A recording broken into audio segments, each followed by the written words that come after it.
right, our Irish soda bread. You preheat your oven to 375 degrees. I think I'm going to use this big old bowl. All right, 375 degrees, and I'm going to add, what am I adding? All right, I'm going to go ahead and put my cake flour in here. Most of you all that are here know what cake flour is. Swan's down. Well, I'll have to tell you. I knew somebody would ask me. It does have wheat flour in it. It's just, it does not contain baking powder or salt. A lot of people think it does. One of these other ladies could probably tell you. You could probably tell her more of what the difference is. I use it for special cakes. Yeah, and that's it. That's all. I mean, it has other recipes and stuff, but it's all it is for cakes. It is more. It is a silky flour. Another thing, I think it makes your cakes a little bit more moist.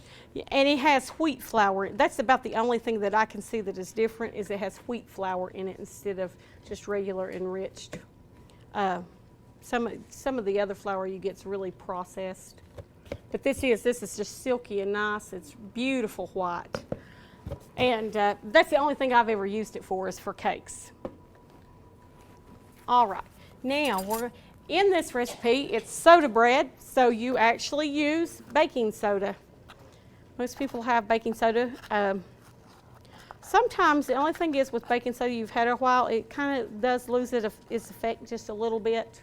It's always better to use if you're baking with.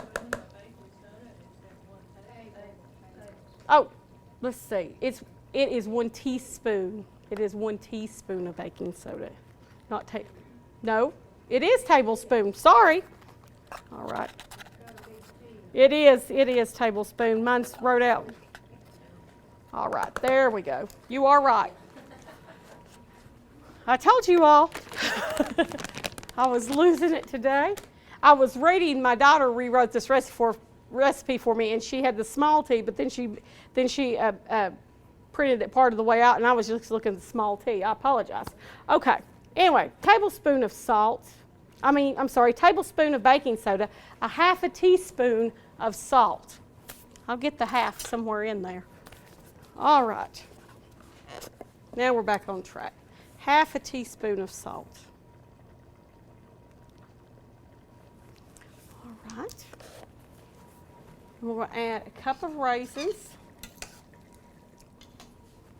Let's see. We may add just a few more for good measure.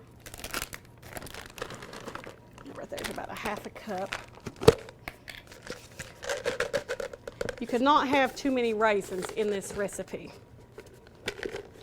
This is what keeps it moist, because it is a dense bread. Just a few more. I'm going to use the rest of this container, I think, for the most part. Yeah. All right. So you put your raisins in, regular, old, everyday raisins. This raisins we use. You can use something else if you would like. We're going to put in just 1/3 cup of sugar.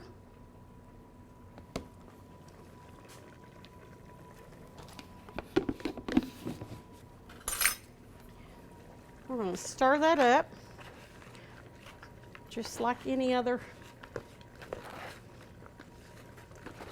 recipe. We'll stir our dry ingredients up. Turn this down just a little bit while we've got this going. All right, now we'll get my milk out. And actually, I've got reduced fat milk. And 1 cup of milk. 1 1/3 cup, actually. I knew I had that 1/3 cup out for a reason. No, I'm sorry.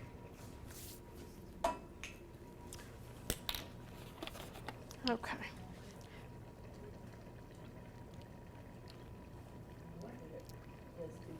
It is. It's 2 tablespoons. I'm kind of off kilter tonight. Once that started smoking, I don't know what it did to me. 2 tablespoons of milk. I had 1/3 cup on the brain. All right, we're going to stir this up.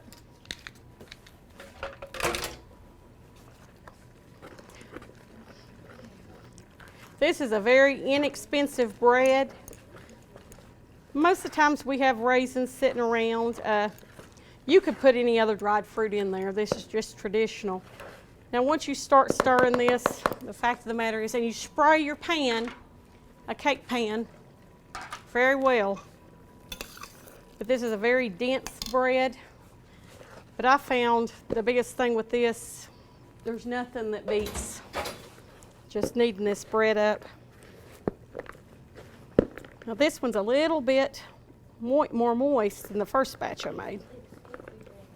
Yeah, it's stickier than the last one. It's just one of these breads that sometimes it's like that. Of course, the weather has changed since I actually made the first batch. It's changed quite a bit. It was sunny and pretty outside, and you just knead it around a little bit. You don't want to over knead it. Sometimes that can make your bread tough. Like I said, this is a dense bread anyway. All right. And you just, nothing great or special how you put this in the pan. It actually just kind of mold out. It's kind of like Play-Doh. It will mold out when you are done.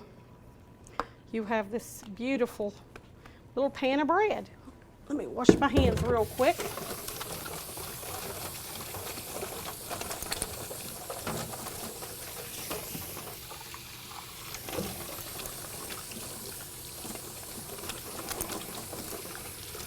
All right, and you just take this bread, and it's heavy, and you put it in the oven,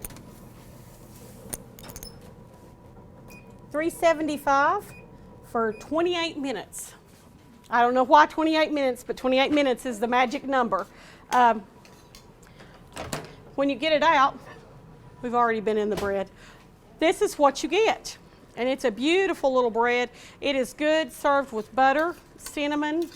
You can put jelly. It's not an overly sweet bread, but it's just a nice little tasty bread. Strawberry preserves, that would be beautiful on it. And that is your Irish soda bread. Okay, we'll cut back to our cabbage real quick.